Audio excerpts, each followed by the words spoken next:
What's going on, guys? Fun with Knives back again. Sorry I took a little time off. I was on a work trip and I was away from my knives, but I'm back and I did bring a cold with me, so kind of bear with me, guys. I'm going to be coughing and sniffling just a little bit in this video. But I had a subscriber, his name is Anton888, asked me to do a comparison video of these three knives.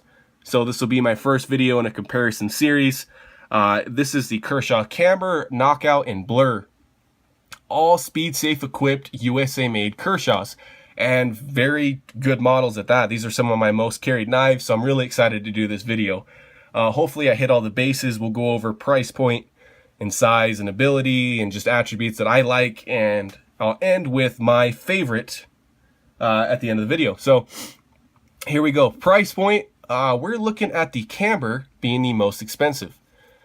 And this one's going to run you around 70, 80 bucks. And then your Knockout and your Blur are priced right around the same. Now this Blur that I own is a S30V model, so this is kind of a steel upgrade. But we're going to pretend like it's got Sandvik 14C28N, which is a more common steel on the Blur, or even the CTS BDZ1. That one's pretty common too. So we're going to pretend like this has a different steel one that's more common on the Blur. And these are priced right around the same at 60 bucks or so. So if you don't want to spend over 60, the Camber's out for you. Let's talk size now. The Camber has an overall length of 7.2 inches. Maybe I'll do them like this. And the Knockout is at 7.875. The Blur also at 7.875. So your Camber is your smallest and your most expensive, and we'll kind of go over why that is. But there's your size comparisons. You got a blade length on the Blur of around 3.4 inches. The Knockout's got a 3.25 inch blade, and then the Camber has a 3-inch blade. One thing that these all share in common is handle materials, which is the 6061 anodized aluminum. That's that aircraft grade aluminum. It is one of my favorite, if not the favorite, handle material. I just love the way it feels. I love how it wears. You can see the nicks on it. They can anodize it cool colors like this OD green. For the Knockout, you can also get it in black. So they share that. But the Camber and the Blur have these Track Tech inserts, which is essentially a rubberized grip tape kind of material. It's very grippy when wet. It's not too abrasive, and that adds to the kind of overall grip level of these two. So this Blur is a little bit worn down. You can see it's a little bit flatter, but I love how these knives really catch your hand when they're wet. So the Knockout is going to be the least grippy, in your skin as far as these three knives, in this direction. The Blur is going to be the grippiest. Now, ergonomics, I personally like the Knockout the most. It seems to fit my hand the best. There's a variety of positions that are really comfortable, and it's nice and thin. The Blur would probably be next up, even though there's no finger choil or anything like that to protect you from your thrusting tasks or whatever you might have to do. But just the simple shape of this handle feels really good in your hand. And just because the Camber is a little bit smaller, it's going to be the last on the ergonomics list for me. So we're going to do ergonomics in this direction, Knockout being the best, Camber being the worst. So back to the steels here. The Knockout comes in the Sandvik 14C28N, the Blur does as well. But the Camber is only offered in S30V. Now that's a vast improvement over Sandvik steel, and it definitely has better edge retention and wear resistance and things like that. So make no mistake, this does have the best steel. But I like the way Sandvik performs, mainly because I'm no sharpening whiz. I got some diamond rods and stuff. I'm still figuring out my best system. And Sandvik, I can get a really good edge on it fairly easily. And S30V takes a little bit of work for me. It's not a super steel per se anymore. There's definitely some way better steels out there. But this is kind of hard to sharpen, especially for, a knife novice or just somebody that hasn't really got the stropping down or anything like that. So the best steel, but also the hardest to sharpen. And then if we talk blade shapes here, the Knockout's going to be my favorite by far because of its just simple thin nature, and I love big bellied knives.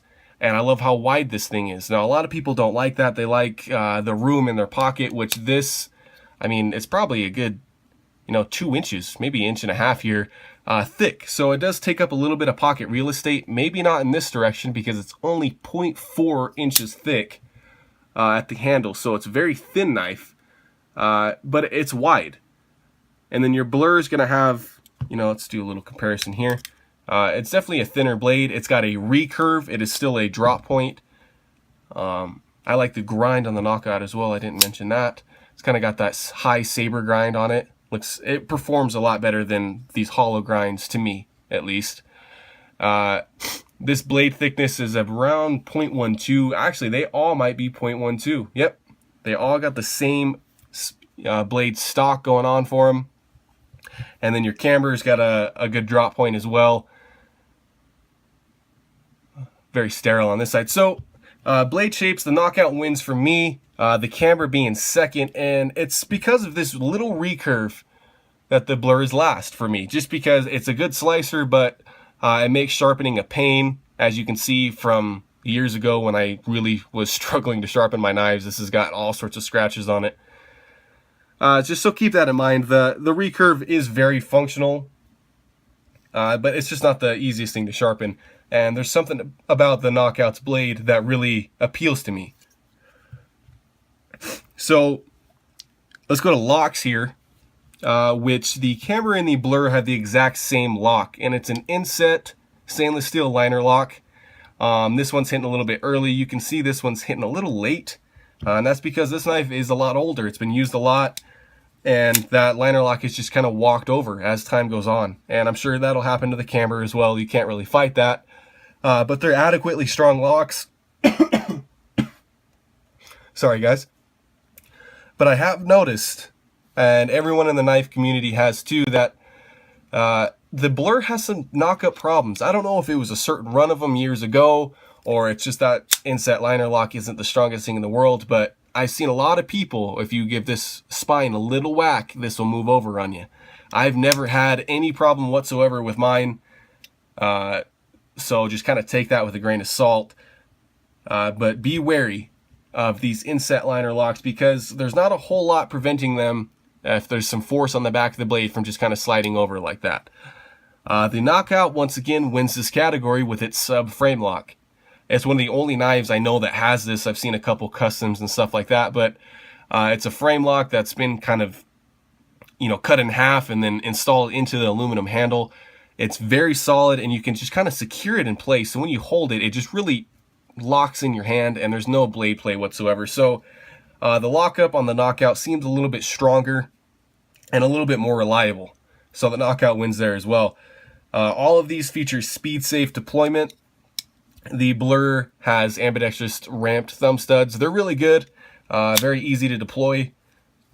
The camber has a flipper, and then the knockout has both a flipper and ambidextrous thumb studs. So I like the camber's flipper only, just because there's nothing in the way here of you extracting it from your pocket. It's nice and simple. It's snappy. I think the blur's got to be the fastest one, and rightly so. I mean, it's named the blur. And the knockout, it locks up solid. It's a little bit too quick on the thumb. It kind of feels like it's going to rip that stop pin right out. But I do like the deployment on the knockout. It's very smooth. As you can see, it just kind of drops.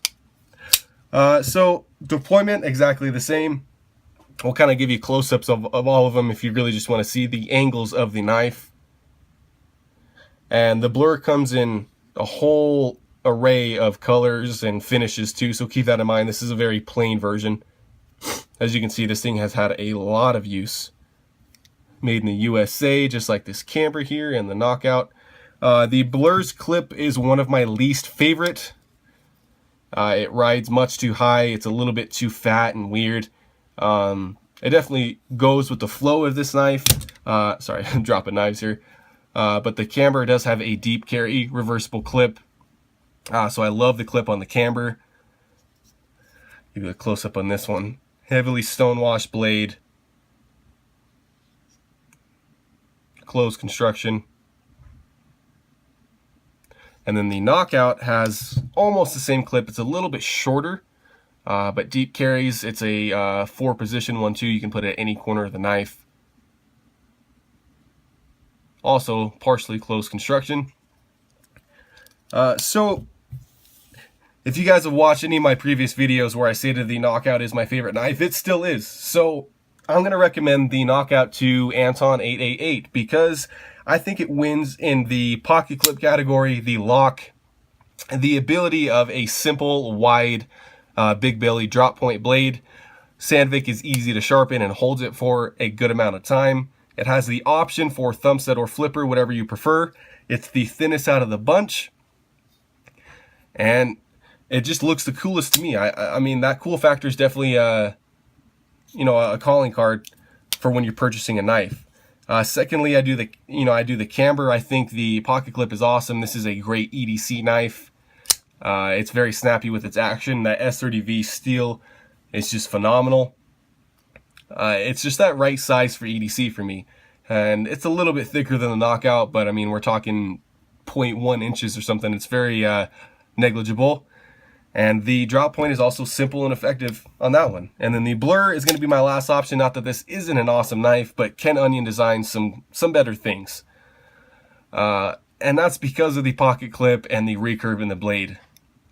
And that inset stainless steel liner. Because I don't think these two knives are anything but EDC knives. Sure, you could push them into an outdoorsy kind of role, but in tactical, I don't think so. Not with the locks that they have. Now the Knockout, I'm not saying it's any sort of tactical knife, but I think it's got the lock to maybe perform something like that if you needed it to. And its large finger guard from its flipper there gives you good control over the knife. So that's why this is the only knife I've ever bought two of, as you can see. So I hope this brought you a little bit of enjoyment watching this. Stay tuned. I'll be doing more knife reviews, more knife comparisons. And, let me know if there's anything you guys like to see. I'm always up for new videos. So thanks for watching.